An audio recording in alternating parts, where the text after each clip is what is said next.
Yeah, Salad Cup Num Day. Welcome, everyone, to the Cricket PPT. Today, we are going to be talking about the Royal Challengers Bangalore, our beloved RCB. And the question on everyone's minds is, can 2025 finally be the year they bring home their first IPL title? 17 seasons, a galaxy of stars, and a fan base that is just unbelievable, and still no trophy. It's a story that every cricket fan knows.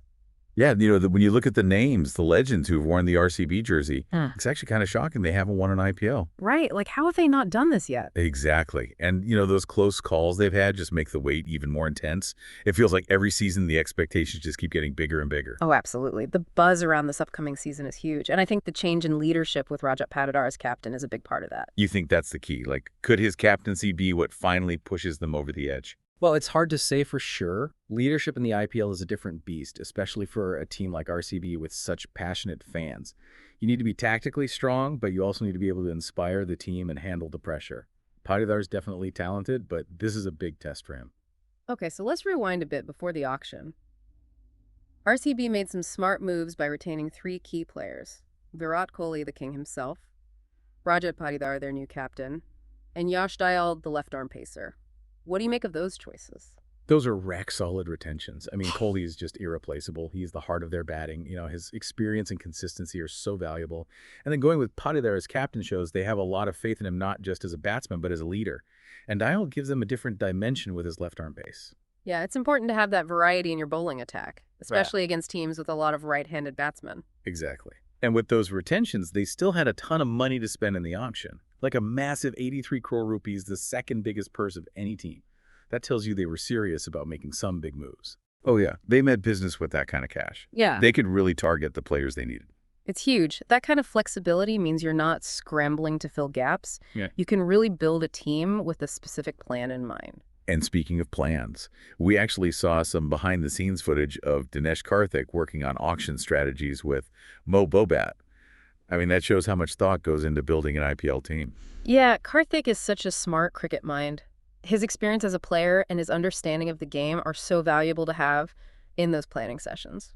All right, so we get to day one of the auction, and honestly, it was kind of a quiet day for RCB. It felt like they missed out on some of the big names they were after. What happened there? Yeah, it wasn't the most exciting first day for them. Auctions can be tricky sometimes. You have your targets, but then other teams want those players too, and the price goes way up.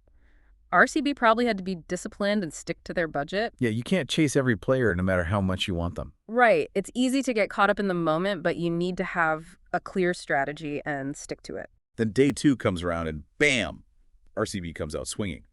They made some seriously impactful signings. Let's talk batting first.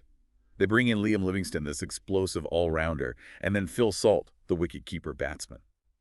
Everyone's already talking about Salt opening the batting with Kohli.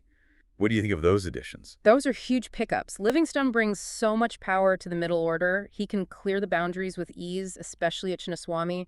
And Salt with Kohli at the top could be a nightmare for bowlers. They could score runs so quickly in the power play. And they didn't stop there. They also got Jitesh Sharma, another experienced wicket-keeper batsman. That gives them some real depth in that position. It's great to have options. Jitesh is a really solid player. He can bat well, and he's a good keeper. So if one of them is injured or they need to change things up, they've got a quality replacement ready to go. And we can't forget about Devdutt Padikkal. He's back. RCB fans were thrilled to see him return. He had a great run with them a few seasons ago. Oh yeah, Padikkal is a seriously talented young batsman. He knows the team. He knows the conditions at Chinnaswamy. It's like a homecoming for him, and it adds even more depth to their batting lineup. All right, so let's shift gears to the bowling attack. They addressed a big concern by bringing back Josh Hazlewood. He's such a quality bowler. And alongside him, they've got Bhuvneshwar Kumar, the master of swing bowling. I think this might have broken a few hearts over at Sunrisers Hyderabad. I'm sure a few SRH fans are shedding a tear right now, but for RCB, this is a massive win. Hazlewood is a world-class bowler. He can do it all. He gets wickets. He keeps the runs down. And Bhuvneshwar is just a magician with the new ball. He can swing it both ways, and he's so dangerous in the power play. Exactly.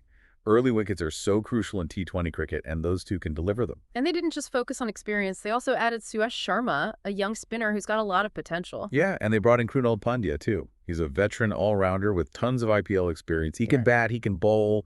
He's a great addition to any team. I mean, look at this squad. It's so much more balanced than what we've seen from RCB in recent years. They've got firepower in the batting. They've got depth in the bowling. It's a really exciting team. And we even heard from Andy Flower after the auction. He was particularly happy about getting Bhuvneshwar and Krunal. He talked about how their skills are perfectly suited for the Chinnaswamy Stadium. Yeah, Andy Flower is a top-class coach. He knows what it takes to win in the IPL, and he clearly sees how these players fit into his plans for RCB. It sounds like they had a very clear strategy going into the auction, and they executed it perfectly. Okay, so let's take a look at the big picture. What would you say are RCB's biggest strengths heading into IPL 2025? Oh, man, where do I even start? Their batting is just ridiculous. They've got Kohli at the top, then Salt, Patidar. All of them can score runs quickly and put pressure on the bowlers. And then you've got those big hitters in the middle and lower order with Livingstone and Shepherd. They can change the game in a matter of overs. It's true. They've got so much firepower. It's not just one or two players they're relying on anymore. It's the whole batting lineup that's a threat. And their bowling attack is much improved, too, especially with Hazelwood and Bhuvneshwar leading the way.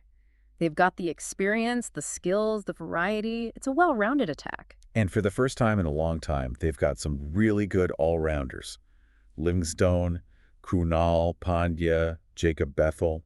That gives them so much balance. It's a huge difference maker. All-rounders are like gold dust in T20 cricket. They can contribute in so many ways. It gives the captains so many more options. Plus, they've actually built a decent bench this time around. They've got players like David and Shepherd who can step in and make an impact if needed.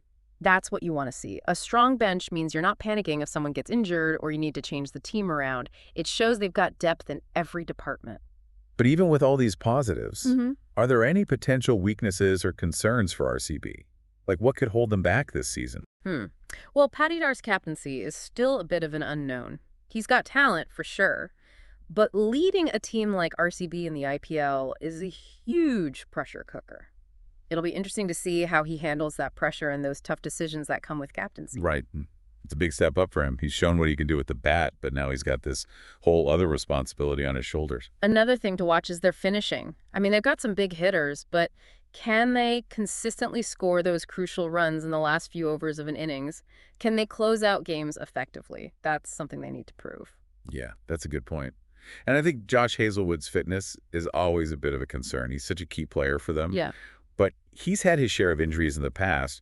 They need him to stay healthy if they want to go all the way. Yeah, fast bowlers are always prone to injuries. It's the nature of the beast. Yeah. But if they can manage Hazelwood's workload and keep him fit, then their bowling attack looks really dangerous. Okay, so let's play fantasy cricket for a minute. What do you think RCB's playing 11 will look like for their first game? All right, let me see. I think they'll probably go with Kohli and Salt at the top. Then Padikkal, Patidar, Livingstone, Bethel Jatesh behind the stumps. Then Krunal, Pandya, Bhuvneshwar, Hazelwood, and Dayal. That's a pretty strong lineup. Yeah, that's a solid team. And who are some of the impact players they could bring off the bench if they need something different? Well, Suyash Sharma could be a good option if they need a wicket-taking spinner. He's got a lot of talent. And Swapnil Singh is another experienced all-rounder who can bat and bowl. Yeah. And then they've got some exciting young pace bowlers like Rafiq Salam who could come in and add some firepower. So let's talk expectations. Yeah. RCB made some big calls by releasing players like Faf du Plessis and Glenn Maxwell. It felt like a real statement of intent, a signal that they're ready to build something new and finally win that IPL title. Yeah, those were brave decisions. No doubt those are fantastic players, but it shows that RCB are not afraid to make changes.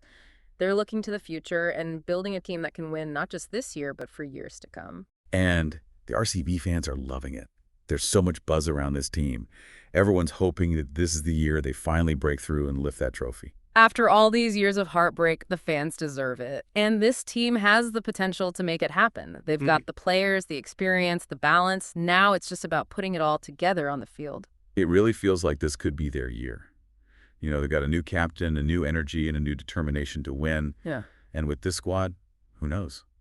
Maybe this is the year of the king. I wouldn't bet against them. This RCB team is something special. Well, that wraps up our deep dive into the Royal Challengers Bengaluru and their quest for IPL glory in 2025. If you enjoyed this discussion, please do us a favor.